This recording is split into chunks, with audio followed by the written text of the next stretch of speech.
એક જાદુઈ જંગલમાં ઘણા પ્રાણી રહેતા હતા.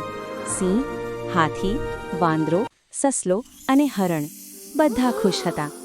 એક દિવસ પ્રશ્ન આવ્યો, જંગલનો રાજા કોણ?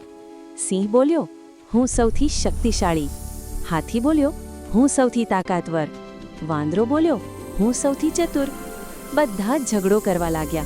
ત્યારે એક બુદ્ધિશાળી કાચબો આવ્યો. એ બોલ્યો, સાચો રાજા તે છે જે મદદ કરે.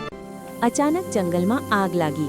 બધા ડરી ગયા, પણ હાથીએ પાણી લાવી આગ બુઝાવવાનું શરૂ કર્યું. વાંદરો, સસલો અને હરણ પણ મદદ કરવા આવ્યા. બધાએ મળીને આગ બુઝાવી દીધી. હવે બધા સમજી ગયા સાચો રાજા કોણ છે. બધા બોલ્યા, સાચો રાજા આપણે બધા છીએ, કારણ કે સાચો રાજા તે છે જે બધાને સાથે લઈને ચાલે. જો વાર્તા ગમી હોય તો લાઈક, શેર અને સબસ્ક્રાઇબ કરો.